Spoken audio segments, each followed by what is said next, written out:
Robert Eggers is someone that when I saw his first feature, The Witch, I reached out to him because I wanted to work with the guy. And then I was lucky enough to work with him on his next feature, The Lighthouse, and it was a very good experience. I really enjoyed working with him because of his detail, because he makes a personal cinema. He does the cinema that uses cinema language.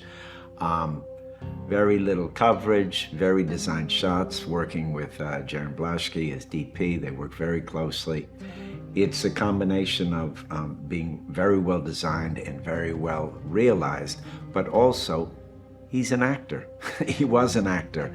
He speaks an actor's language. So I love working with him because he works with a great kind of back and forth in the scenes and gives me lots of details and lots of challenges. And I feel always very engaged when I'm with him. But I think most importantly, he's a guy of the cinema, but he's also a student of history, and he loves history so deeply, you feel it, that it's infectious, and you get drawn into those worlds with him, and as an actor, you just want to help him realize them as you can in your role. I like returning to work with directors whose work I like to be a part of and that I like working with. And he's way up there. So he just contacted me and said, look, this film is about Vikings, big, tall Norse guys, with shoulders like this and 40 years old max, But I have something for you to do in this. So that was kind of good. He wrote this, I understand. Directors say this sometimes, but I think he did invent this character for me. And it's a beautiful character because even though it's less expansive and I'm very much part of the ensemble in this movie, it's a very interesting role because it's very multidimensional. And what I do have to do in the story is very pivotal and also very essential. I mean, there's no fat in this role, so it's very nice for that reason. He is the fool to the king. He's like a jester, but he also, and this isn't apparent immediately, he's a sort of a shaman. He's a priest of sorts. And he conducts a very important ritual in the story. So I would say he's an ally and he's a friend of the king. Outlandier, played by Ethan Hawke. Robert kind of told me what he needed, and I think he tapped into certain things he'd seen as far as my energy and my sense of humor and my love to do physical things, and I think he really set me up to do those things.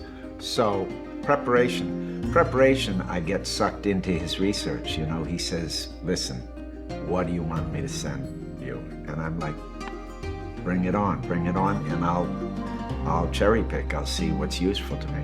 And in fact, I got very sucked into it because this was a time in history and a culture that I didn't know a lot about.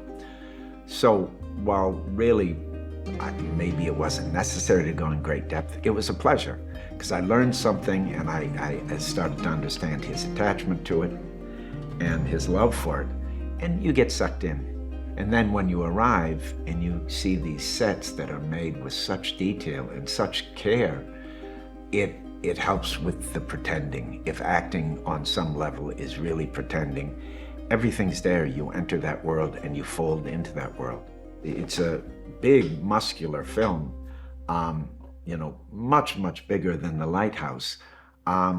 He still is approaching it with the same kind of detail and the same kind of care. And while I may sound Pollyanna, at this point, the producers are fantastic because they're supporting him in that approach.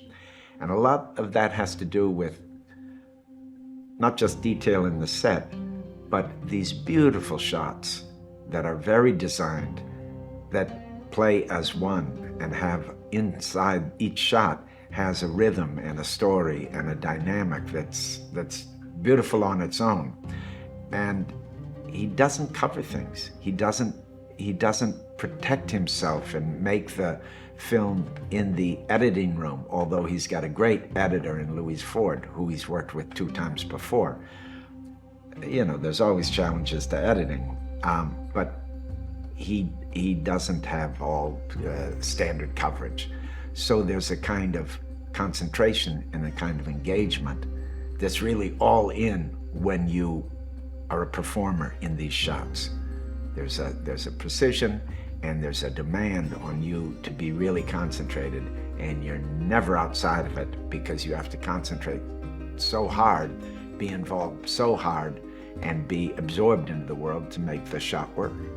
It's the same guy, but he's got like a double life.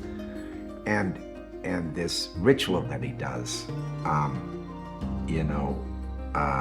as a priest to this Loki figure, is secret. It's something sacred. It's something that's only reserved for the king and his son.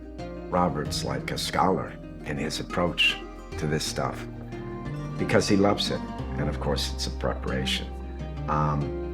So it's basically reading about the different figures, the customs, some historical facts, what their movements were, and whether that's important in order to play these roles, I don't know, but I enjoy it, and it gives an authority to the pretending that you wouldn't have if you didn't have an imagination or a taste or some information about that world.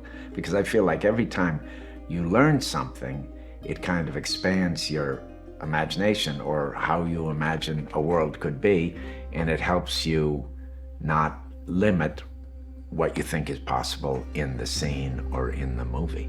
They built a town there on this cliff, basically. Very beautiful, this cliff was made for cinema, or cinema was made for this cliff, I don't know. But they built this very authentic, very beautiful town, and all the bells and whistles. I arrived and I realized what a large production this is, how muscular, how detailed, how strong it is. There were sheep, there were slaves, there were townspeople, there were lots going on. And given the fact that Robert has these beautiful design shots, it's a lot to wrestle with.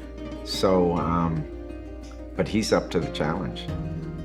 But I think it's going to be spectacular. A spectacular movie. A lot of my stuff is interior and fairly intimate, but some of the action sequences with the boats and with battles is going to be incredible. The film language that's being used and the precision and the passion that Robert and Jaron and the whole team has, this way of shooting a lot of big action sequences without a lot of cutting away. You really experience it. You aren't numbed just by noise and by fast cutting. These shots are designed. There's a beauty to it. I think it's special for that. From what I've seen and what we've been shooting, it really taps into what you can only do in a movie. You want them to have an experience, to enter into this world,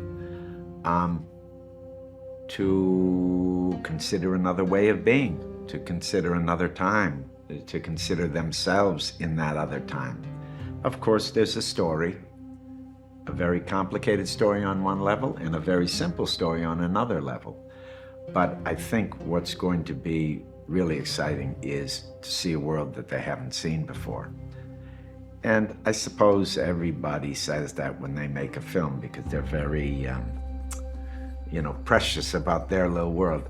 But I think the amount of research and the amount of support in what Robert's doing is really impressive.